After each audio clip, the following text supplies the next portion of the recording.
আমাদের নিয়মে গাড়ি করে কোনো শুভ কাজে যাওয়ার আগে 4টে চাকায় আমাদের জল দেওয়া। তো দাদা এখন 4টে চাকাতেই জল দিয়ে তারপরে গাড়িটাকে স্টার্ট করবে, যেহেতু একটা শুভ কাজে যাচ্ছি। এই নিয়মটা কাদের কাদের আছে? তো আমরা এখন যাচ্ছি, কোথায় যাচ্ছি? বলছে আমাকে ভাত খাওয়াতে। আমি খেতে পারবো আজকে ভাত এই গরমে? দেখছি। সেখানে এসে কানুদা ড্রাইভ করছে। ওই যে আমাদের চিনি সোনা সকাল থেকে উঠে ঘুমাচ্ছিল না, আমি ঘুমাচ্ছিলাম। আমি একটু লেট করে এসেছি। চলো এখন যাওয়া যাক।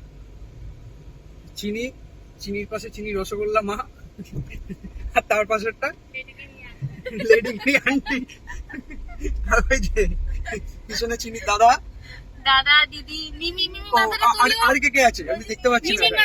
এই যে মিমি, আর এই যে এই পাশে মানভি। আমরা কোথায় যাচ্ছি এখন? জহরা কালী বাড়ি।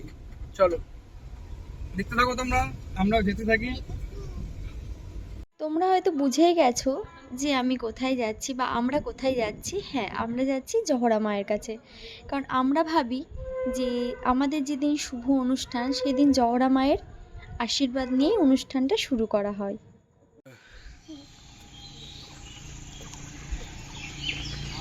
আমরা চলে এসেছি জহরা কালী মন্দিরে। এটা আমাদের সেই মন্দির যেখানে আমরা মাঝে মধ্যেই আসি, তাই তো?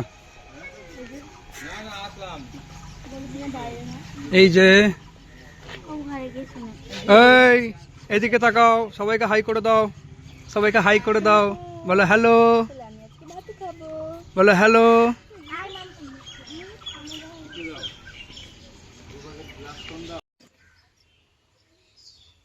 আমরা এখানে এখন পুজোর জন্য কিছু জিনিসপত্র কিনে নিচ্ছি।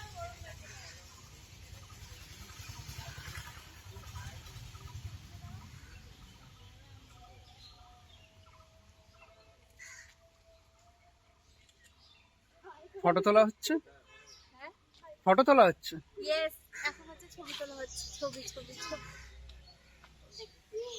চলো আমরা যাই, যেতে যেতে দেখতে থাকি, তোমরাও দেখতে থাকো। কোথায় এসছো?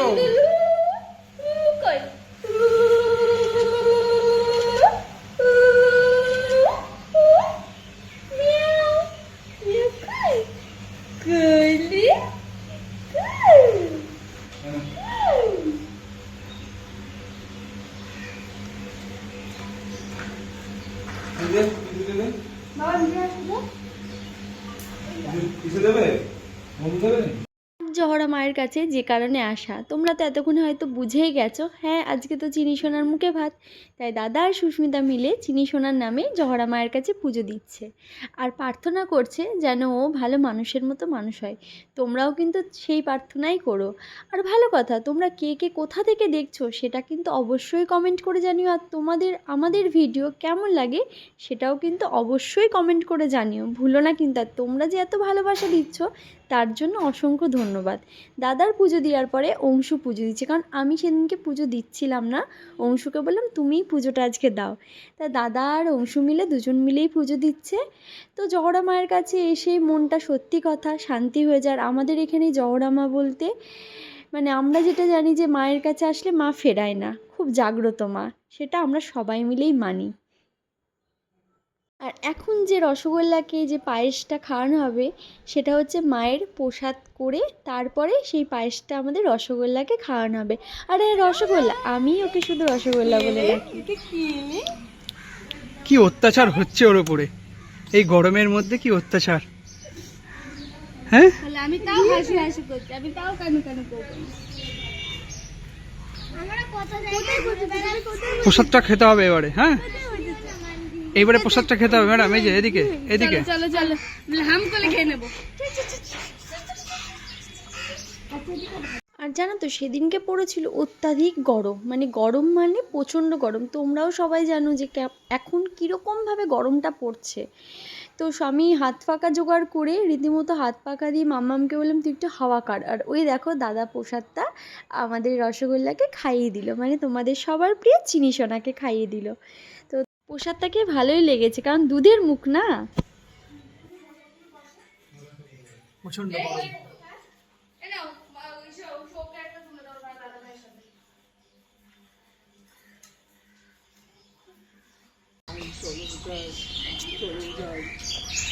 কমপ্লিট আজকে আজকের মতো খাওয়া আজকে নিচে যাও আর কিছু এবার বাড়ি থেকে খেতে হবে। আরে আসছে না দুই ফোন। ভুলে গেল তো। ঠিক আছে ঠিক আছে পুজো হয়ে গেছে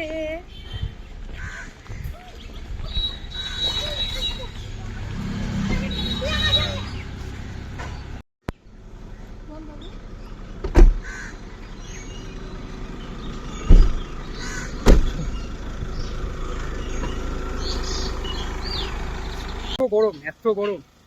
যাই হোক, তোমাদের কেমন লাগলো জানিও অবশ্যই ভিডিওটা। তো এবার বাড়ির দিকে যেতে হবে।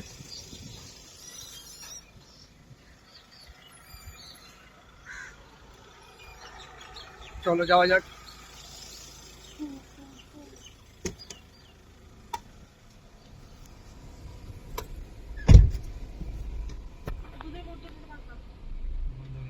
গরমে সব কাইল হয়ে গেছে।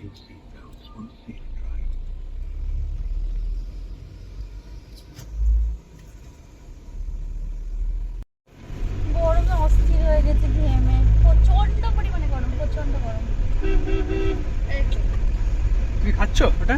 আমি খাচ্ছি না, রসগোল্লা খাচ্ছি, আমি এটা ধরে রয়েছি। ওই দেখো রসগোল্লা খাচ্ছি। দেখা যাচ্ছে সব পিছনে। আমাদের সবারই পুজো দেওয়া কমপ্লিট। এবার আমরা রওনা দিয়েছি বাড়ির পথে। তোমাদের ভিডিওটা কেমন লাগছে তোমরা কিন্তু অবশ্যই কমেন্ট করো।